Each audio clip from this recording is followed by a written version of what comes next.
चलिए साथियों, हम लोग जॉन्डिस के बारे में जानकारी ले रहे थे। ठीक है। बेसिकली हम लोगों ने जो सीखा अभी तक पिछले वाले लेक्चर में कि जॉन्डिस बेसिकली होता है, इसका डेफिनेशन क्या है। तो इसका डेफिनेशन कोई अगर पूछे तो तुम ये बताओगे कि yellow colouration of skin, mucous membrane, sclera, ठीक है, या interstitial fluid due to hyperbilirubinaemia, यानी जब बिलिरुबिन का वैल्यू ब्लड में बढ़ जाता है तो उसकी वजह से स्किन का कलर चेंज हो जाता है, स्किन का कलर येलोइश हो जाता है, म्यूकस मेम्ब्रेन है ना, वो उसका कलर येलोइश हो जाता है, स्क्लेरा यानी जो वाइट वाला पोर्शन है हमारे आँख में उसका कलर कैसा हो जाता है, येलोइश हो जाता है due to hyperbilirubinaemia. That is called, हम लोगों ने सीखा था कि इसको जॉन्डिस कहा जाता है। कुछ केस में ऐसा भी होता है कि स्किन का कलर येलोइश हो जाता है। कुछ केस में जैसे कुछ हम लोग वेजिटेबल्स या फ्रूट्स खाते हैं तो उसमें ऐसे मॉलिक्यूल्स होते हैं जो हमारे स्किन के कलर को चेंज कर देते हैं, यानी स्किन का कलर जो होता है वो येलोइश हो जाता है। और उसकी वजह से एक तरीके से हम लोग जॉन्डिस को मतलब एक तरीके से डिस्टिंग्विश यानी डिफ्रेंशिएट नहीं कर सकते, है ना, ये जॉन्डिस है या मतलब नॉर्मली है। तो इस चीज़ को सीखना होगा हम लोगों को कि जॉन्डिस में केवल स्किन का कलर हो जाना, एलोइस हो जाना, या म्यूकस मेम्ब्रेन का कलर एलोइस हो जाना, ये एक तरीके से सही डेफिनेशन नहीं है। सही डेफिनेशन ये है कि ब्लड में बिलिरुबिन का वैल्यू बढ़ा होना चाहिए। अगर ब्लड में बिलिरुबिन का वैल्यू बढ़ा नहीं है तो उसको हम जॉन्डिस में नहीं रखेंगे, अगर स्किन का कलर एलोइस दिख रहा है फिर भी, क्योंकि कुछ ऐसे भी मॉलिक्यूल्स होते हैं वेजिटेबल्स या फ्रूट्स जो एक तरीके से वो बीटा कैरोटीन लाइक मॉलिक्यूल्स रखते हैं। बीटा, कौन से मॉलिक्यूल्स रखते हैं? Beta carotene like molecule. Okay, beta carotene like molecule.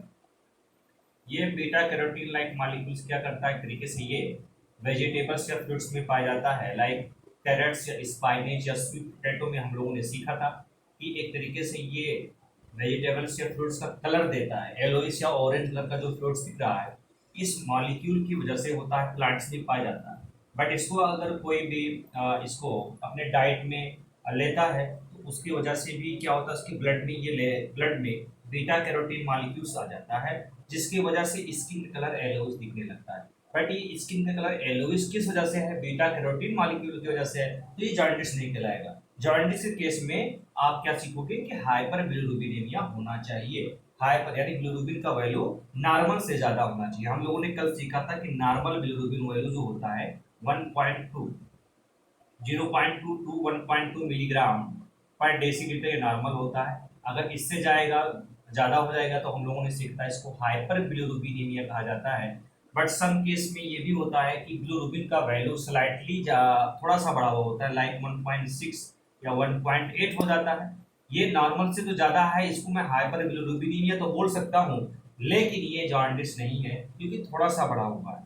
इतना बढ़ जाए यानी 2 से ज़्यादा जब हो जाता है तो एक तरीके से ये हमारे स्किन में इसका जो पिगमेंटेशन है, बिलिरुबिन एक तरीके से येलोइश पिगमेंटेड मटेरियल्स है जो एक तरीके से आरबीसी के टूटने से बनता है। तो जब ये 2 मिलीग्राम पर डेसीलीटर यानी ना ब्लड में जब 2 मिलीग्राम पर डेसीलीटर से ज़्यादा हो जाता है तो ये स्किन कलर को क्या कर देता है, येलोइश कर देता है, या म्यूकस मेम्ब्रेन को भी येलोइश कर देता है। हम लोगों ने एक चीज़ और सीखा था एक्टेरस के बारे में। हम लोगों ने एक्टेरस के बारे में ये भी सीखा था कि एक्टेरस क्या है। तो एक्टेरस तरीके से ये एक पार्टिकुलर यानी स्किन यानी सॉरी जो आई है, आई में जो सक्लेरा वाला पोर्शन होता है, स्क्लेरा, स्क्लेरा में यानी जो व्हाइट वाला पोर्शन होता है वो उसका कलर तरीके से येलोइश हो जाता है। क्यों स्क्लेरा कलर पहले येलोइश होता है? किसी को जॉन्डिस तो सबसे पहले आँख ही में नजर आता है। क्यों ऐसा क्यों होता है? क्योंकि व्हाइट वाले पोर्शन पे कोई भी कलर अगर व्हाइट वाले पोर्शन पे आएगा तो वो जाहिर हो जाता है। तो पहला वाला रीजन तो ये हो गया।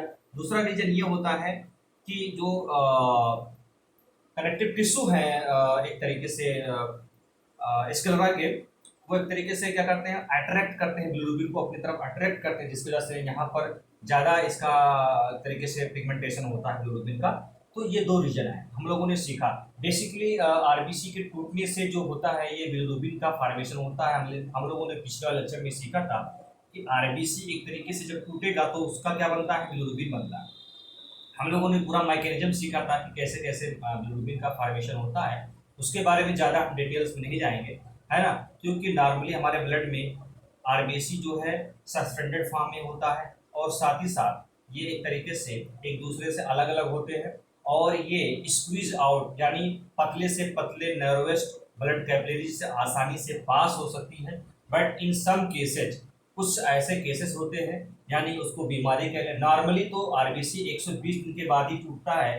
120 दिन के बाद ये अपना लाइफ साइकिल जब कंप्लीट कर लेता है तो ओल्ड आरबीसी टूटता है, जाकर हमारे लीवर में मोस्टली स्प्लीन में ही टूटता है। तो जब ये स्प्लीन के नर्वस ब्लड कैपिलरीज में जाके फंस जाती हैं तो उस स्प्लीन में मौजूद जो मैक्रोफेजेस होते हैं इसको एंगल्फ कर लेते हैं, इसको फाइगोसाइटोसिस के द्वारा इसको, है ना, इस आरबीसी को तोड़ देती है और ये आरबीसी इस ये माइक्रोफेज इस आरबीसी को तोड़ने के बाद में, है ना, प्रोडक्ट का यानी एक तरीके से बिलिरुबिन का फॉर्मेशन करती है। हम लोगों ने पिछले लेक्चर में सीखा था कि ये आरबीसी है। अब ये आरबीसी जब टूटेगा तो जिस मटेरियल से बना है वही चीज तो बाहर आएगा भाई साहब। अब ये माइक्रोफेज है, इसके माइक्रोफेज में बहुत सारे एंजाइम्स होते हैं जो आरबीसी पे वर्क करेंगे। तो आरबीसी का प्लाज्मा मेम्ब्रेन अगर है तो वो लिपिड से बना हुआ होता है और प्रोटीन से बना हुआ होता है। तो लिपिड टूटेगा तो फ्री फैटी एसिड में टूट जाएगा, है ना, मॉलिक्यूल्स में अपने। साथ ही साथ प्रोटीन है तो अमीनो एसिड में आ जाएगा, ठीक है। साथ ही साथ आरबीसी के साइटोप्लाज्म में क्या होता है, हीमोग्लोबिन होता है। जब हीमोग्लोबिन टूटेगा तो क्या बनाएगा, हीम बनाएगा और ग्लोबिन बनाएगा। हम लोगों ने सीखा था कि हीम का स्ट्रक्चर क्या है, हम लोगों ने कल ही सीख लिया था। साथ ही साथ ये ग्लोबिन मॉलिक्यूल है। ग्लोबिन एक पॉलीमर है अमीनो एसिड का।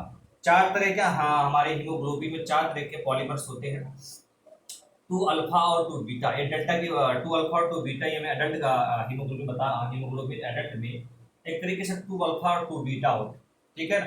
ये तो एक तरीके से ग्लोबिन एक प्रोटीन है तो ये अमीनो एसिड में टूट जाएगा। अब हीम है तो हीम जो बना हुआ होता है वो आयरन से मिलकर बना हुआ होता है और प्रोटोपोरफायरिन से बना होता है। तो आयरन तो चला जाएगा अपने स्टोरेज फॉर्म में, यानी एक तरीके से जो एपोफेरेटिन मॉलिक्यूल्स होता है साइटोप्लाज्म में वो इसको अपने अपने से जोड़ लेगा, ठीक है। एपोफेरेटिन जब आयरन से जोड़ेगा तो उसको बोलते हैं फेरेटिन और ये फेरेटिन कन्वर्ट हो जाएगा फर्दर मॉलिक्यूल्स में, है ना, उसको हम लोग क्या बोलते हैं, हेमोसेड्रिन बोलते हैं। बहुत सारे फेरेटिन के मॉलिक्यूल आपस में जुड़ जाए उसको हेमोसेड्रिन बोला जाता है। ये हम लोगों ने कल सीखा था। आज भी हम थोड़ा सा रिवाइज करा दें कि हेमोसेड्रिन। अब ये हेमोसिड्रोसिस क्या है, हेमोक्रोमेटोसिस क्या है, थोड़ा सा सीख ले हम लोग। हेमोसिड्रोसिस क्या है, हेमोसिड्रोसिस, हेमोसिड्रोसिस का मतलब होता है कि जो स्टोरेज फार्म है फेरेटिन, है ना, जो स्टोरेज फार्म है आयरन का उतना मतलब नॉर्मल से तो ज्यादा है बट इतना नहीं हुआ है कि हमारे टिश्यू को यानी लीवर या स्प्लीन के टिश्यू को नुकसान पहुंचा पाए। यानी बढ़ तो गया है, लेवल बढ़ा हुआ है आयरन का, बट इतना नहीं बढ़ा हुआ है कि वो नुकसान पहुंचाए, तो उसको हीमोसिड्रोसिस बोला जाता है। हीमोक्रोमेटोसिस क्या होता है, जब हीमोसिड्रिन का वैल्यू, जब हीमोसिड्रिन का वैल्यू इतना बढ़ जाए कि वो हमारे स्प्लीन या लीवर या टिश्यू को, कार्डियक टिश्यू को या स्प्लीन या लीवर को या पैनक्रियाटिक टिश्यू को डैमेज करने लगे, उसको खराब करने लगे, तो एक तरीके से उसको हीमोक्रोमेटोसिस बोला जाता है। ये हम लोगों ने कल सीखा था, हीमोक्रोमेटोसिस, ठीक है। साथ ही साथ ये हीम उधर चला गया। अब ये आपका बचा क्या, ये हीम कन्वर्ट हुआ था आयरन में और इसमें, अब ये हीम जाएगा, सॉरी, अब ये हीम तो आयरन में गया, साथ ही साथ क्या बना दिया, ये बिलिवर्डिन। बिलिवर्डिन, ये बिलिवर्डिन एक तरीके से क्या है, ये डैमेज्ड या डिस्ट्रक्टेड पार्ट है प्रोटोपोरफायरिन का, इसको अब हम लोग बिलिवर्डिन कहते हैं, ठीक है ना, इतना क्लियर हुआ। अब जब हीम बिलिवर्डिन में कन्वर्ट होता तो हम लोगों ने एक सीखा था एक एंजाइम, हीम ऑक्सीजनेज एंजाइम के द्वारा, हीम ऑक्सीजनेज एंजाइम के द्वारा। ये सब एंजाइम का नाम इसलिए सीखा जाता है क्योंकि कुछ दवा ऐसी होती है जो एक तरीके से इस ऑक्स, मान लीजिए कैसे कोई बेबी है उसमें बिलिरुबिन का वैल्यू उसके प्लाज्मा में, उसके प्लाज्मा में बिलिरुबिन का वैल्यू बढ़ा हुआ है, तो हम लोगों ने इसके बारे में सीखा कि अगर हम बिलिरुबिन का वैल्यू घटाना चाहें यानी नॉर्मल करना चाहें तो एक तरीके से यहाँ पर भी वर्क कर सकते हैं। यानी हीम को बिलिवर्डिन में कन्वर्ट नहीं होने देंगे तो बिलिरुबिन का वैल्यू कम हो जाएगा। तो हीम जब बिलिवर्डिन में कन्वर्ट होता है तो अगर हम इस एंजाइम, जो एंजाइम इस पर काम कर रहा है, अगर उसको हम इनहिबिट कर दें तो क्या हीम बिलिवर्डिन में कन्वर्ट हो पाएगा? नहीं हो पाएगा। तो competitive inhibitor of heme oxidase enzyme एक तरीके से हम लोग पढ़ते हैं, है ना, टिन टिन लिख लीजिए, टिन प्रोटोपोरफायरिन, टिन प्रोटोपोरफायरिन, ये अभी हम लोग आगे डिस्कस करेंगे, ठीक है ना। जानकारी के लिए हमने आपको यहाँ पे बताया, यानी बिलिरुबिन वैल्यू को ये घटा देता है टिन प्रोटोपोरफायरिन, यानी बेबी में अगर बिलिरुबिन का वैल्यू बढ़ा हुआ, नॉर्मली बेबी जब बच्चा जन्म लेता है तो उसमें फिजियोलॉजिकल और पैथोलॉजिकल जॉन्डिस होता है। आप लोग समझते होंगे इस चीज को, पीडिया में पढ़ते हैं हम लोग, ठीक है ना। तो बेसिकली जब बिलिरुबिन का वैल्यू बढ़ जाता है बेबी में तो ये मेडिसिन दिया जाता है, साथ ही साथ फोटोथेरेपी भी की जाती है, जो अभी हम लोग आगे डिस्कस करेंगे। तो हम लोगों ने सीखा कि हीम जब कन्वर्ट होता है बिलिवर्डिन में तो हीम ऑक्सीडेज इस पर एंजाइम काम करता है, फिर ये बिलिवर्डिन बिलिरुबिन में कन्वर्ट हो जाता है। बिलिरुबिन में ये बिलिरुबिन में कन्वर्ट होगा किस एंजाइम के द्वारा? बिलिवर्डिन रिडक्टेज एंजाइम के द्वारा, ठीक है ना। तो सारा के सारी चीज में अब हम लोगों ने सीखा कि ये बिलिरुबिन अब कहाँ जाएगा? ब्लड में आ जाएगा। बना है ना स्प्लीन में, या स्प्लीन के जो तरीके से जो मैक्रोफेजेस होते हैं वहां पर ये बिलिरुबिन बना, अब ये जम करेगा ब्लड में, ब्लड स्ट्रीम में। ब्लड स्ट्रीम से में जम करेगा तो ये लीवर के हेपेटोसाइट सेल को भेजा जाएगा कि भैया जो बिलिरुबिन बढ़ा हुआ है, ये जो बिलिरुबिन बनकर आया है नया नया ये ब्लड में, ये टॉक्सिक मटेरियल है, सेल के लिए बहुत ही टॉक्सिक मटेरियल है भैया, इसको एक तरीके से शरीर से बाहर निकालना होगा। तो शरीर को बाहर निकालने से पहले लीवर एक तरीके से एक प्रोटीन बनाकर भेज देता है कि ये बिलिरुबिन ऐसा ना हो कि इस टिश्यू में घुस जाए और इस टिश्यू को एक तरीके से डैमेज करने लगे। तो लीवर एक सेफ्टी प्रोवाइड करा देता है पहले ही, कहता है ठीक है हमारे पास तो अभी नहीं आया हो लेकिन मैं पहले से एक सेफ्टी प्रोवाइड करा रहा हूँ, एक मटेरियल भेज देता है। उस मटेरियल एक तरीके से एक प्रोटीन होता है, ये प्रोटीन इस बिलिरुबिन से अटैच जब हो जाता है तो ये दोबारा इस सेल में नहीं जा सकता, दोबारा सेल को डैमेज नहीं कर सकता है। क्लियर हो रहा है इतना चीज? साथ ही साथ ये अब बड़ा हो गया है तो ये अब यूरिन के रास्ते से भी बाहर नहीं निकल सकता है, यूरिन के रास्ते से भी बाहर नहीं निकल सकता है, क्योंकि नॉर्मली प्रोटीन जब नहीं छनेगा तो ये तो बिलिरुबिन अब प्रोटीन से जुड़ गया, तो फिर कहां से छन पाएगा? तो ना ये यूरिन से बाहर निकल सकता है, ना सेल में दोबारा जा सकता है। तो फिर ये लीवर के हेपेटोसाइट सेल क्या करते हैं, इसको इस अनकॉन्जुगेटेड बिलिरुबिन को कॉन्जुगेट करता है, तब ये जाके बाहर निकलता है। पहले कॉन्जुगेट कर देगा तरीके से, जो टॉक्सिक मटेरियल है उसको तरीके से लेस बना देगा, यानी कम टॉक्सिक मटेरियल वाला सब्सटेंस बनाता है, ठीक है, ताकि हमारे सेल को हार्म ना पहुंचने पाए। तो ये एक तरीके से पूरा सिस्टम है किस तरह वर्क करता है, अभी हम लोग आगे सीखेंगे, ठीक है।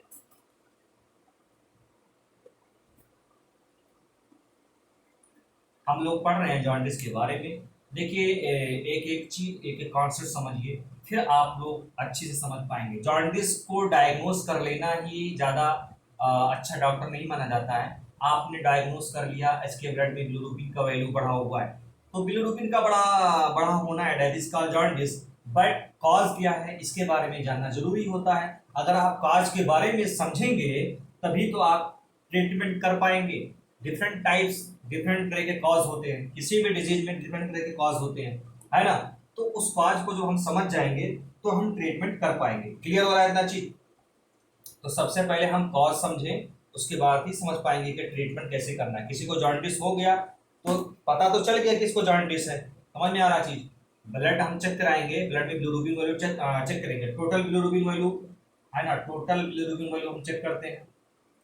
बिलिरुबिन वैल्यू तो नॉर्मली तो 0.2 टू 1.2 मिलीग्राम पर डेसीलीटर होता है, ठीक है।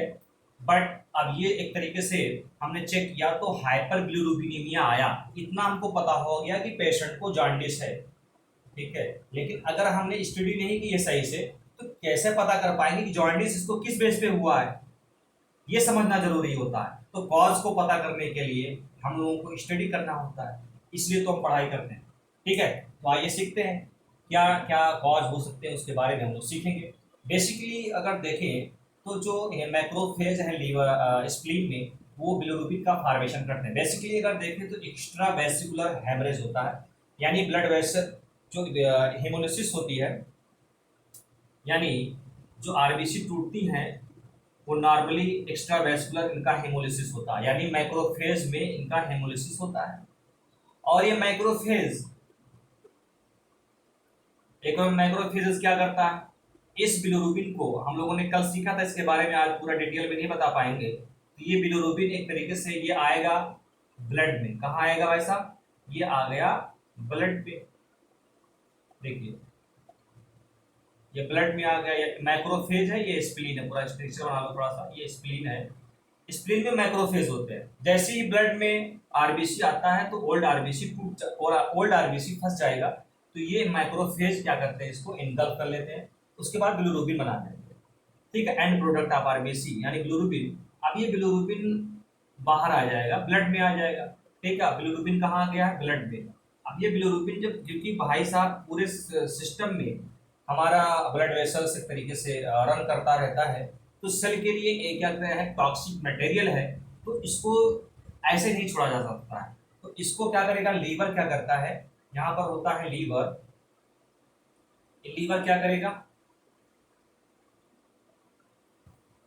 है ना, लीवर के हिपेटोसाइट सेल्स होते हैं लाइक दिस, है ना।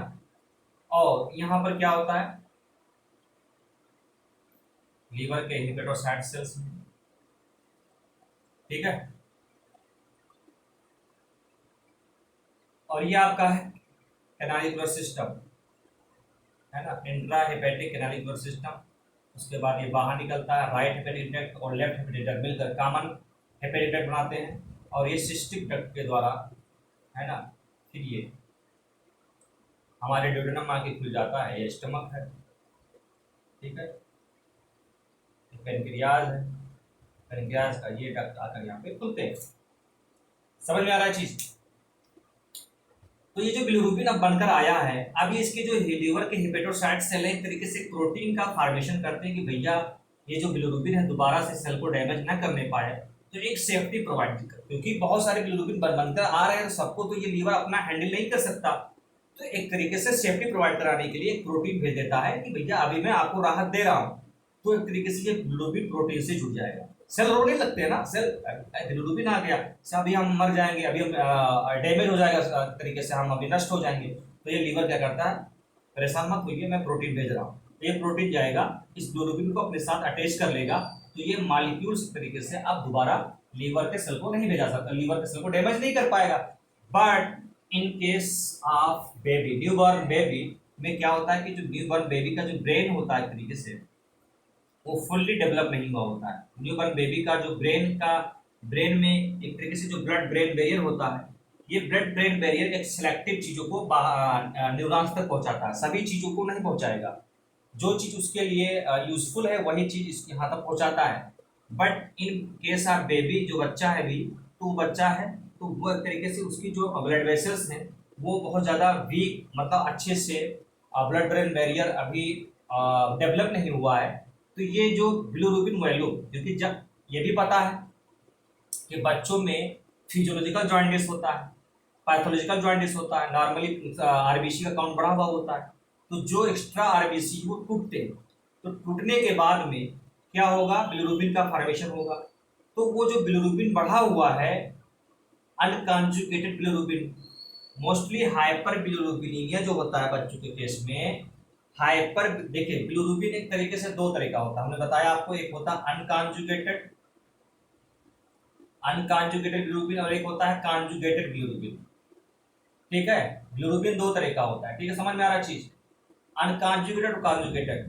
तो इन केस बेबी यानी जो फिजियोलॉजिकल या पैथोलॉजिकल जॉइंटिस हुआ है, उस केस में क्या होता है कि अनकॉन्जुगेटेड बिलिरुबिन बढ़ा हुआ होता है उसमें, क्योंकि ये जो बिलिरुबिन है तेजी के, सॉरी जो आरबीसी है तेजी के साथ टूट रहा है, जब तेजी के साथ टूटेगा तो ये लीवर के जो हेपेटोसाइट सेल हैं वो पूरे के पूरे बिलिरुबिन को कॉन्जुगेट नहीं कर पाता है, क्योंकि ये जो लीवर है, लीवर है ना, एक तरीके से इसके पास, आप लोगों को पता होना चाहिए कि ये साइनोसॉइड स्पेस, यानी जो लीवर को एक तरीके से ब्लड सप्लाई की जाती है, ब्लड वेसल्स की सप्लाई होती है, हिपेटिक आर्टरी, और हिपेटिक आर्टरी और पोर्टल में मिलकर दोनों एक ही साथ खुलते हैं, किसमें, साइनोसॉइडल स्पेस में, ये आपको पता होना चाहिए।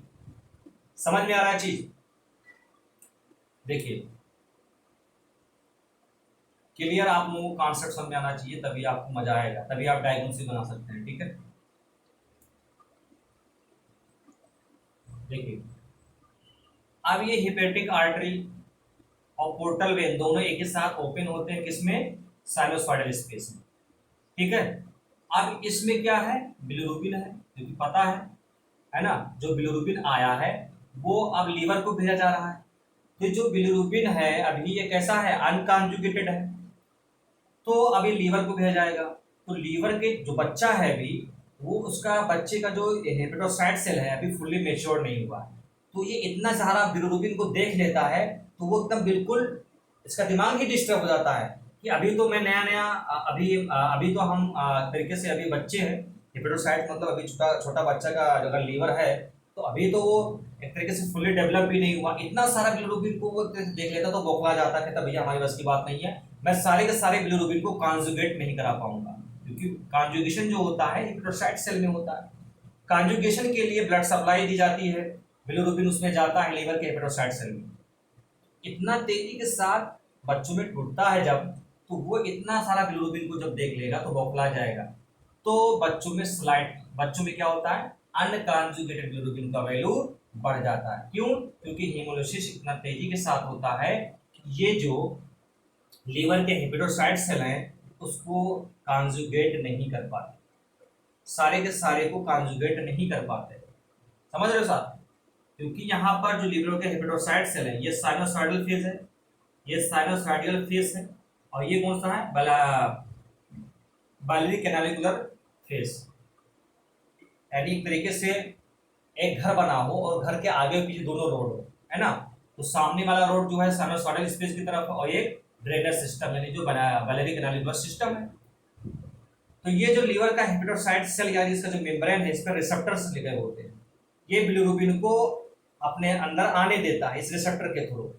लेकिन बच्चे में ये रिसेप्टर या सेल अभी फुली डेवलप नहीं हुआ है, तो इतना सारा बिलिरुबिन एक तो तेजी के साथ टूट भी रहा है और दूसरा अभी ये इमेच्योर है, तो ये अनकॉन्जुगेटेड बिलिरुबिन बढ़ जाता है, तो ये बच्चे के ब्रेन को डैमेज कर सकता है। कैसे कैसे डैमेज करेगा, क्योंकि ब्लड ब्रेन बैरियर अभी भी इसका भी, अब वही बात हुई कि बच्चा है तो कच्चा है, तो ब्रेन ब्रेन जो ब्लड ब्रेन बैरियर है वो फुल्ली अभी डेवलप नहीं हुआ है, तो यहाँ पर जाएगा तो इसके न्यूरॉन को डैमेज करेगा। तो इस केस में एक बच्चे में होता है, इसको बोलते हैं कर्निकटेरस।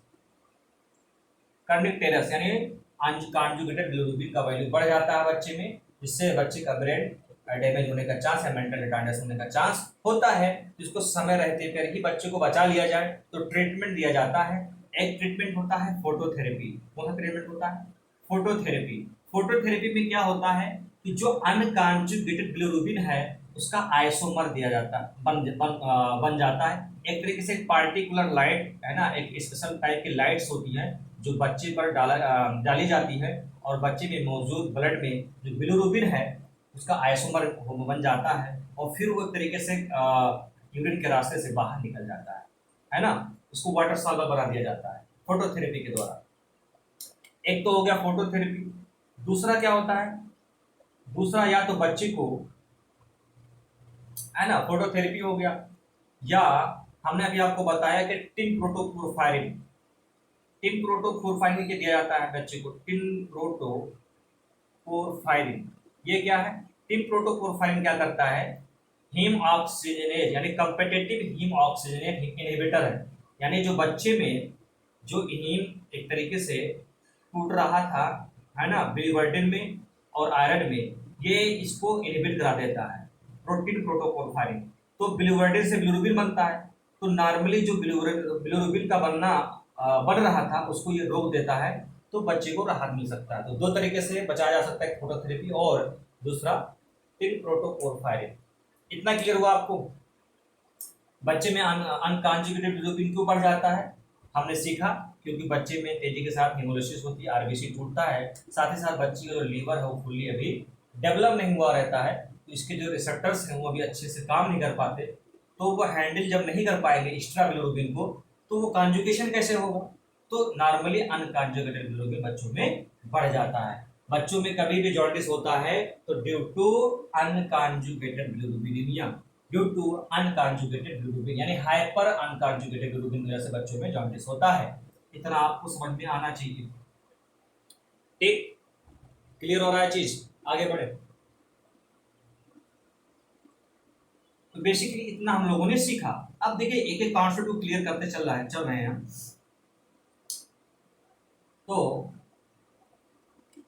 देखिए बेसिकली अब आपको समझना होगा कि जो बिलिरुबिन है, अब ये बिलिरुबिन जो बनकर आया है प्रोटीन के साथ जुड़ा हुआ है, ये दोबारा तो टिश्यू सेल तक नहीं जा पाएगा, क्योंकि अब ये एक तरीके से है ना प्रोटीन के साथ जुड़ गया है।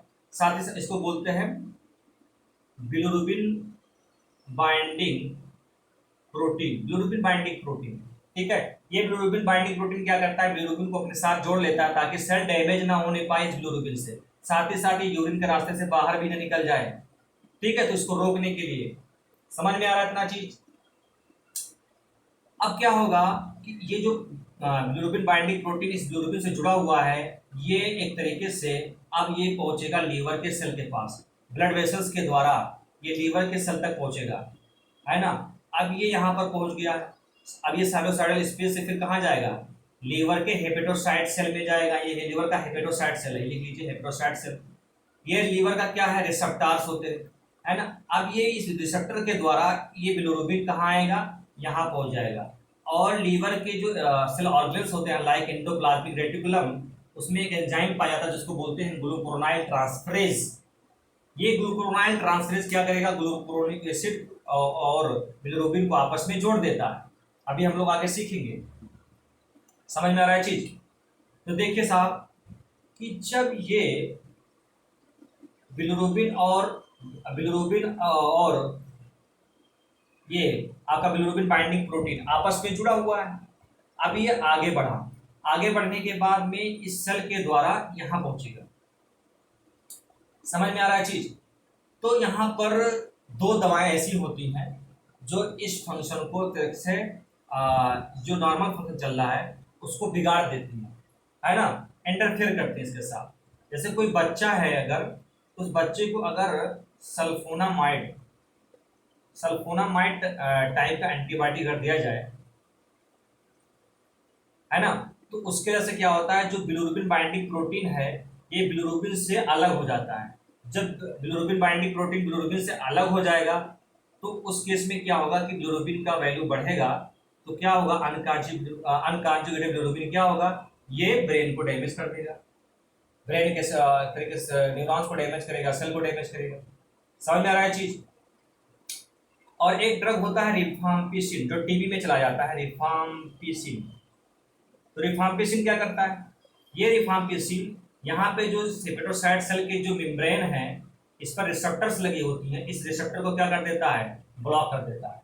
तो जो रिसेप्टर जब ब्लॉक हो जाएगा, जिस रिसेप्टर के थ्रू ये बिलिरुबिन कॉन्जुगेट होने के लिए इसके अंदर आ रहा था, वो रास्ता जब ब्लॉक हो गया तो क्या ये कॉन्जुगेशन इसका हो पाएगा? तो रिफाम्पिसिन ड्रग चलाने पर जॉन्डिस देखा गया है टीबी के मरीजों में।